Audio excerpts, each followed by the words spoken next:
Ladies and gentlemen, the President of the European Jewish Congress, Dr. Moshe Kantor.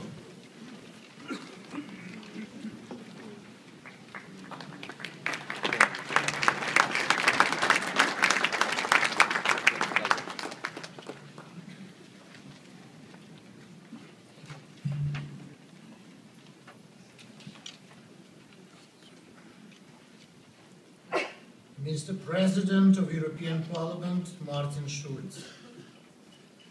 Vice President of the European Commission, Martin Schulz. Minister Alan Shatter. Minister Vladislav Bartoszewski. Dr. Samuel Pisar. Your Excellencies, members of European Commission and the Parliament, dear friends, survivors of the Shoah, for whom most of all we are gathered here this evening.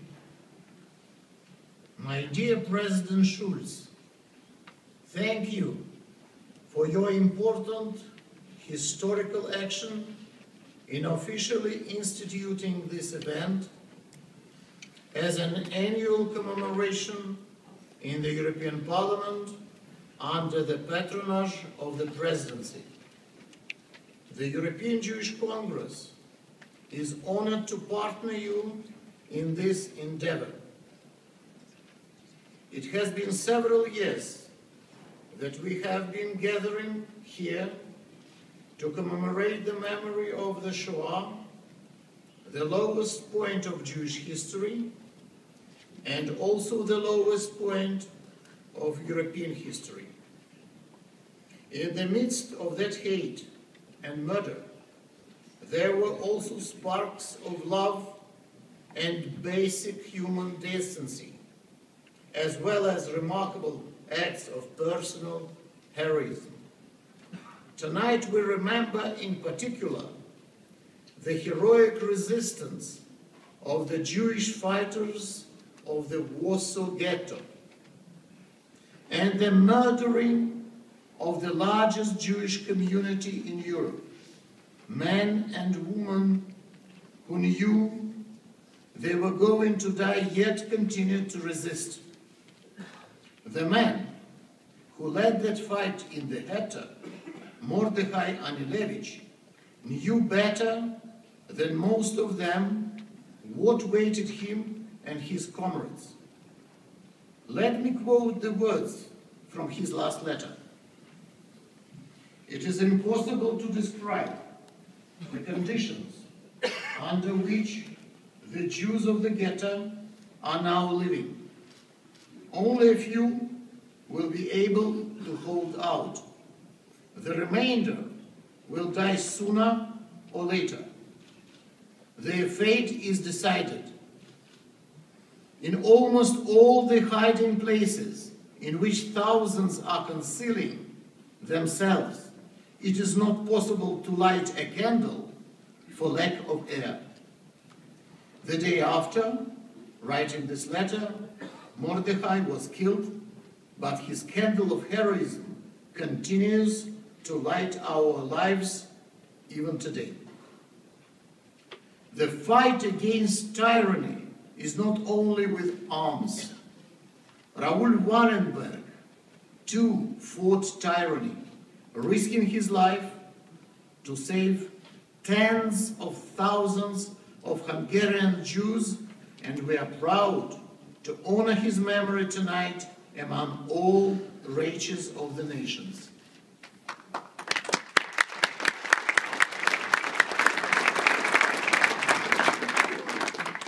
But while we remember these heroes of Europe for their brave resistance, we must not forget the indisputable fact that for many years, most citizens and all governments of this very continent did not resist and ignored the clear warning signs leading up to the Shoah.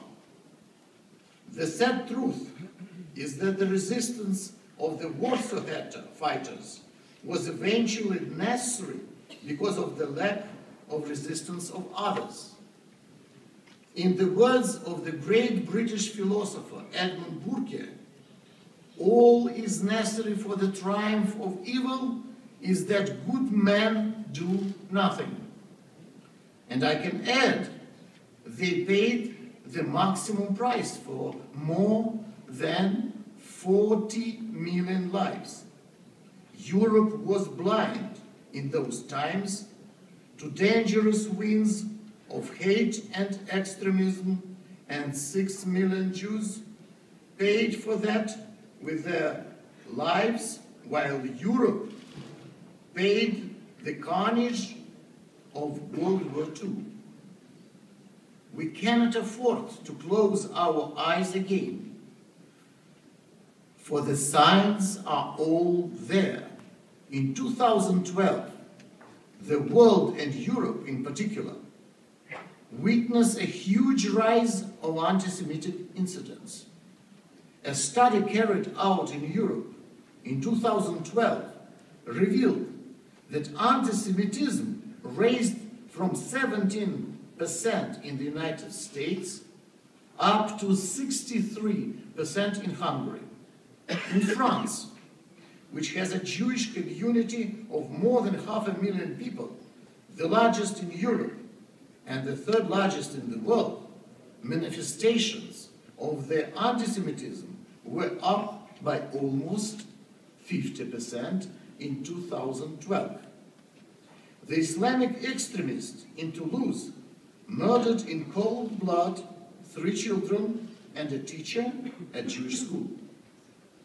The Jewish community of Malmo is living in fear, which forces its members to flee the city. Its community center has been firebombed, its members have been attacked on the streets. Dozens of official complaints have been filed with Malmo's police, and yet not a single prosecution, let alone conviction, has been brought for anti-Semitic hate crimes in the city over the period now stretching for more than 2 years. We can't ignore and accept the political parties like Jobbik, calling for compiling lists of Jews in Budapest. The children and grandchildren of those to whom Raoul Wallenberg handed out Swedish passport to save their lives in the same city just 70 years ago. Jobbik Party, which is the third largest group representing its country in the European Parliament, with 1 out of every 7 Hungarian members in this building.